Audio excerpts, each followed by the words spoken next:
दोस्तों, रोती हुई माँ, बिलखती हुई 2 महीने की बच्ची, चिल्लाते हुए लोग, गिरफ्तारी होने पहुँचे शिव विधायक रविंद्र सिंह भाटी, कंपनियों की तानाशाही, बदनाम खाकी वर्दी। 17 मई की दोपहर की घटना मणिहारी गांव जहां पर स्टिलिंग नामक एक विद्युत कंपनी है जिसके विद्युत की हाईटेंशन पोल लगाने का कार्य चल रहा है।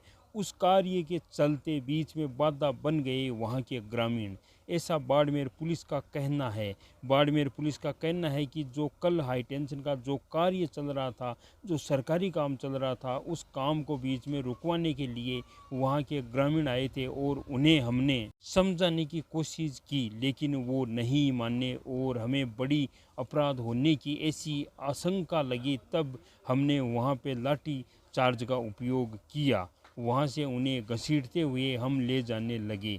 कल वीडियो के अंदर एक माँ को आपने देखा होगा अपनी 2 माह की बच्ची को छोड़कर उन पुलिस जो कर्मी थे उनके डंडों से लड़ते हुए उनको देखा होगा। उस एक कवि की मुझे 2 लाइन याद आ गई कि मैं बेटी हूँ, मैं माता हूँ, मैं बलिदानों की गाता हूँ, मैं लक्ष्मी हूँ, मैं सीता हूँ, मैं श्री भगवत गीता हूँ। पर अफसोस है मुझे भी अपनी पुश्तैनी धरा बचाने को संघर्ष करना पड़ रहा है।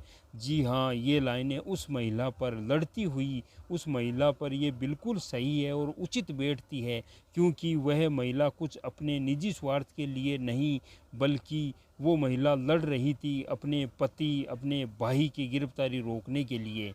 उनकी गैर कानूनी जो गिरफ्तार, उस गिरफ्तारी को रोकने के लिए हमने बात करने का प्रयास किया। आखिर मुद्दा क्या था, आखिर ऐसी क्या नौबत आ गई थी, क्या घटना घटी थी, पुलिस आपको इस प्रकार से बेरहमी से मारते पीटते हुए आपको गिरफ्तार करने लगी। उस महिला ने बताया कि सर, हम गरीब किसान हैं, हमारी इतनी क्षमता तो नहीं है कि हम इन भारी भररकम पैसे लेने और देने वाली इन निजी कंपनियों से लड़ पाए, हम इस पुलिस प्रशासन से लड़ पाए। हम जाकर जिला कलेक्टर की आंखों के सामने धरने पर बैठे, हम इन सरकार के दरवाज़ों और दफ्तरों के दरवाजे हैं वो खटखटाए। इतनी तो हमारी पास क्षमता नहीं है और हमारे मांग जो है, हमारी हक जो है, वो हमारा मांग केवल एक ही है कि हाई टेंशन विद्युत की जो लाइनें लग रही है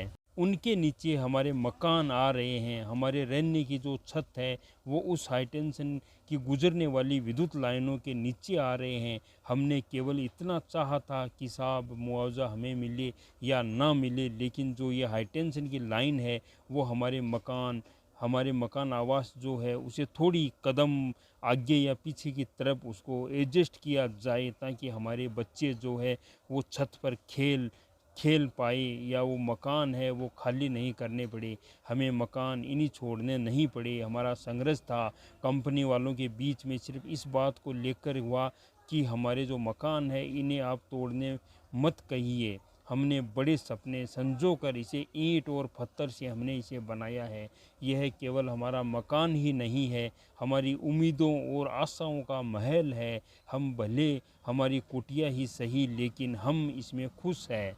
इससे हमें बेदखल मत कीजिए। लेकिन कंपनी जो है वो उन्होंने किसी प्रकार की बात नहीं सुनी। उन्होंने सरकारी प्रशासन का फ़ायदा लेते हुए, उनका साथ लेते हुए पुलिस प्रशासन को लेके आई और पुलिस प्रशासन ने उन्हें यह कहते हुए वहाँ से लाठी मारकर खदेड़ना शुरू कर दिया कि आप सरकारी काम में बाधा बन रहे हैं। उस महिला का कहना था कि 2 महीने की बच्ची को रोता बिलखता छोड़कर मैं अपने पति को छुड़वाने इसलिए मैं पुलिस से लड़ गई, क्योंकि साहब अगर उसके पति और उसके भाई को अगर वो वहाँ गिरफ्तार कर लेते तो उस बच्ची का मैं पालन पोषण कैसे करती, क्योंकि घर में तो मुझे आज, क्योंकि घर से तो मुझे आज ही बेघर किया जा रहा था। यहाँ शिव पुलिस जो है उसके ऊपर सवाल खड़े हो रहे हैं कि अगर महिला अपने मुआवजे को लेकर, अपने हक की बात को लेकर अगर अड़ती है, या फिर वहाँ के किसान अपनी अगर बात रखते हैं, तो उसे इस प्रकार उनके साथ ऐसा व्यवहार करना कतई सही नहीं है। जैसे ही शिव विधायक रविंद्र सिंह भाटी को इस बात का पता चला, वैसे ही वहाँ के हजारों ग्रामीणों के साथ सैकड़ों महिलाएं, छोटे बच्चे, युवा सभी एक साथ होकर शिव पुलिस थाने का घेराव करने के लिए आ गए। और वहाँ पर जो रात्रि में वहाँ घेराव हुआ, वहाँ पर रात्रि में धरने पर बैठे शिव पुलिस थाने के सामने बिलखती हुई महिलाएं, रोते हुए बच्चे, और वो दुख का मंजर था। उसमें लड़ते हुए वहाँ के शिव के विधायक रविंद्र सिंह भाटी और वहाँ पर मौजूद भाजपा के नेता, उन्होंने उन किसानों की आवाज़ बनी और शिव पुलिस को लताड़ते हुए कहा कि ये कोई बड़ी अपराधी प्रवृत्ति के लोग नहीं थे जिन्हें आप इस प्रकार से उठाकर लाए। अगर विरोध करने से आप गिरफ्तारी करते हैं तो इन किसानों से पहले मैं शिव का विधायक हूं और मेरी गिरफ्तारी कीजिए। ये घटना जैसे ही चलने लगी, उसके पश्चात वहां पर रात्रि तक समझौता नहीं हुआ। अतः रात्रि के अंदर उनकी कुछ बातों, कुछ सहमति को लेकर वहां पर समझौता हुआ और धरना खत्म हुआ। पुलिस ने और प्रशासन ने शिव गांव के अंदर जो महिलाओं के साथ खिलवाड़ किया है, उनकी भरपाई तो उनको करनी पड़ेगी, चाहे किसी प्रकार से करो, वो तो भरपाई उनको करनी पड़ेगी। जब तक शिव में विधायक रविंद्र सिंह भाटी है, हमारे भाई है, वो किसी को, महिला को नहीं, बच्ची को नहीं, किसी को कुछ नहीं होने देंगे। तब तक वो है, तब तक हमें डरने की कोई ज़रूरत नहीं है। वो हमारे साथ है। केवल आप पुकारो, याद करो, रविंद्र सिंह भाटी आपके पास हाजिर हो जाएगा। विधायक हो तो रविंद्र सिंह भाटी जैसा। धन्य है वो शिवधरा जहाँ पर विधायक है रविंद्र सिंह भाटी, और धन्य है वो बाड़मेर, और धन्य है विधायक रविंद्र सिंह भाटी के वो माता पिता जिन्होंने ये लाल को जन्म दिया और राजस्थान का नाम, शिव का नाम भारत में नहीं बल्कि विश्व भर में एक तरफ फैलाया और नाम रोशन किया। आपको रविंद्र सिंह भाटी के बारे में क्या कहना है, कमेंट जरूर कीजिए। जय हिंद, जय भारत।